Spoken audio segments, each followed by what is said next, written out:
നമ്മളെ കുഞ്ഞിന്റെ ചെയിൻ ഊരിട്ടോ, വിഷമിക്കണ്ട കേട്ടാ. ഹോസ്പിറ്റലാണ് ഉള്ളത്. ഞാൻ ശരിക്കും വിചാരിച്ച് കുടുങ്ങുന്ന് വിചാരിച്ചു, പക്ഷെ ഊരാൻ പറ്റി, കറക്റ്റായിട്ട് ഊരാൻ പറ്റി നമുക്ക്. ഇത് ഈ കുഞ്ഞിനെ വളർത്തിയ ആരോ കുഞ്ഞുനാളിൽ കഴുത്തിലിട്ട ഒരു ചെയിനാണ്. ആ ചെയിന് പിന്നീട് ഈ കുഞ്ഞിനെ ഉപയോഗിച്ചിട്ട് ഇപ്പൊ 4 മാസത്തോളമായി. 4 മാസത്തോളം ഈ കുഞ്ഞിന്റെ കഴുത്തിലെ മാംസത്തിൽ അത്ര അടർന്നു. ഡോക്ടറെ സഹായം, ഡോക്ടർ വളരെ ബുദ്ധിമുട്ടിയിട്ടാണെങ്കിലും അത് എടുക്കാൻ പറ്റി. ഇനിയിപ്പോ കുറച്ച് നാൾ കഴുത്തിൽ മരുന്ന് വെച്ച് ഡ്രസ്സ് ചെയ്തിട്ട് അവന്റെ ലൊക്കേഷനിൽ അവൾ കൊണ്ടുപോയി വിടണം. അതുവരെ ഞാൻ വീട്ടിൽ തന്നെ നിർത്തും. ആള് ഹാപ്പിയാണ്. ഈ മുറിവൊക്കെ ഒന്ന് ഉണങ്ങി കിട്ടണം. അപ്പൊ നമുക്ക് നോക്കാൻ ഒരാളും കൂടി ആയി.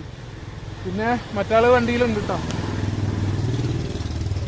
ഇയാൾ തന്നെയാണ് വണ്ടി അടിച്ചിട്ടുള്ളത്. അപ്പൊ ആൾക്ക് വേണ്ട ട്രീറ്റ്മെന്റ് കൊടുത്തിട്ടുണ്ട്. ഇനി ഒരു 4 ദിവസം നമുക്ക് കണ്ടിന്യൂ ഹോസ്പിറ്റലിൽ കൊടുത്തിട്ട് ഇഞ്ചക്ഷൻ കാര്യങ്ങൾ ചെയ്യണം. ചിലപ്പോൾ തലയ്ക്ക് പറ്റിയിട്ടുണ്ടോ എന്ന് അറിയില്ല. ഞാനിപ്പോൾ ഹോസ്പിറ്റലിൽ ഇനി നമ്മൾ പോണത് പ്രഭാകരന്റെ അടുത്തേക്ക്. അവന്റെ മുറിവ് ക്ലീൻ ചെയ്തിട്ട് മരുന്നൊക്കെ വെക്കണം. അപ്പൊ ശരി. അപ്പൊ തിരക്കുകളാണ്, പലരും വിളിക്കുന്നുണ്ട്, പലരും ഫോൺ എടുക്കാൻ പറ്റുന്നില്ല. തിരക്കായതുകൊണ്ടാണ് കേട്ടോ. ചിലപ്പോൾ ഫോണ് പോക്കറ്റിലാവും, അപ്പൊ ഫോൺ എടുക്കാൻ പറ്റാറില്ല. അങ്ങനത്തെ ഒരു സിറ്റുവേഷനാണ്. ഹെഡ്ഫോണിനാവുമ്പോൾ നമ്മൾ ഈ കുഞ്ഞിനെ പിടിച്ചിട്ട് കൈ രണ്ടും വെച്ചിട്ടൊക്കെ വളരെ റിസ്ക് എടുത്തിട്ട് കട്ട് ചെയ്തുകൊണ്ടിരിക്കുക. ആ സമയത്തൊക്കെ ഫോൺ എടുക്കാൻ പറ്റാറില്ല. മനസ്സിലാക്കണം കേട്ടോ. ഓക്കെ.